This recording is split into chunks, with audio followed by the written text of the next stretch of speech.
कारोबारी से कमीशन मांगने के आरोप में निलंबित हुए आईएएस अभिषेक प्रकाश की मुश्किलें बढ़ने जा रही हैं। सीएम योगी ने उनके खिलाफ आय से अधिक संपत्ति की जांच के लिए विजिलेंस जांच का आदेश दिया है। शासन स्तर से गृह विभाग को निर्देश जारी हो चुके हैं और जल्द ही एक टीम गठित कर उनकी संपत्तियों की पूरी जांच शुरू होगी। मेरठ में सौरभ हत्याकांड में पुलिस कत्ल का सीन रिक्रिएट करेगी। इसके लिए पुलिस ने प्रक्रिया शुरू कर दी है। पुलिस सौरभ के पासपोर्ट और बैंक खाते का विवरण भी जुटा रही है। इनकी जांच से इस हत्याकांड का पूरा सच सामने आने की उम्मीद है। 3 मार्च की रात वारदात के वक्त मकान में पत्नी मुस्कान और उसका प्रेमी साहिल था। दोनों ने मिलकर हत्या की और लाश के 4 टुकड़े किए। सहारनपुर में वेश बदलकर रहते पकड़े गए पाकिस्तानी जासूस शाहिद इकबाल भट्टी की सजा पूरी हो गई है।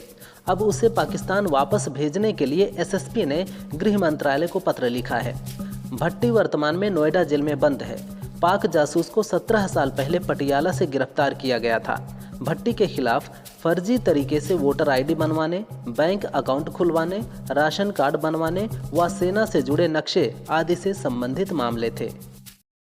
Agra Lucknow expressway, Purvanchal expressway, Noida Agra expressway और बुंदेलखंड एक्सप्रेसवे पर 9 सीटर सवारी वाहन फर्राटा भर सकेंगे।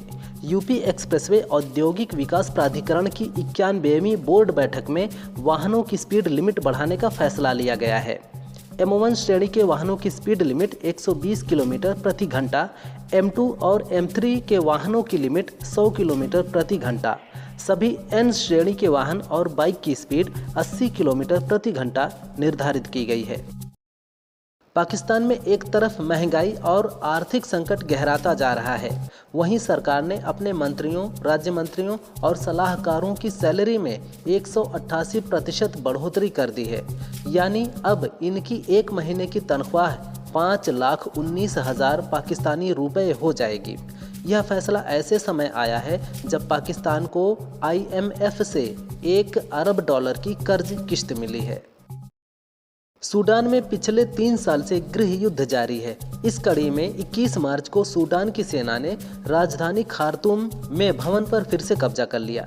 सूचना मंत्री खालिद अली अल ऐसर ने कहा, आज झंडा फहराया गया, महल वापस आ गया और जीत पूरी होने तक यात्रा जारी रहेगी। बता दें, इस गृह युद्ध में हजारों लोगों की मौत हो चुकी है। यहाँ दोनों पक्ष सत्ता के लिए लड़ रहे हैं। बांग्लादेश में सियासी उठापटक के बाद अब दिसंबर में चुनाव कराने की तैयारी चल रही है। बांग्लादेश के सूचना सलाहकार महफूज आलम ने कहा कि चुनाव निर्धारित समय पर होंगे। एक समय सीमा पहले ही तय कर दी गई है और चुनाव उसी समय सीमा के भीतर होंगे। सभी को चुनाव के लिए तैयारी शुरू कर देनी चाहिए। राजनीतिक दल अगर जिम्मेदारी से काम करें, तोड़फोड़ रोकें और राज्य के अंग उचित सहयोग करें तो चुनाव सही समय पर होंगे। महाराष्ट्र में इन दिनों औरंगजेब की कब्र को लेकर विवाद गरमाया हुआ है। इस बीच महाराष्ट्र के डिप्टी सीएम अजित पवार ने मुसलमानों को लेकर बड़ा बयान दिया है। दरअसल पवार ने रमजान के मौके पर इफ्तार पार्टी का आयोजन किया था, जहां उन्होंने कहा, एकता ही हमारी असली ताकत है। मैं आपको आश्वस्त करना चाहता हूं कि आपका भाई आपके साथ है। जो कोई भी हमारे मुस्लिम भाइयों और बहनों को आंख दिखाएगा उसे बख्शा नहीं जाएगा। इजरायली सेना ने दावा किया है कि उसने दक्षिणी गाजा में हमास के सैन्य खुफिया प्रमुख को ढेर कर दिया है। सेना ने अपने बयान में इस हमास नेता का नाम ओसामा तबाश बताया है। हालांकि अभी तक हमास ने उसकी मौत पर कोई प्रतिक्रिया नहीं दी है।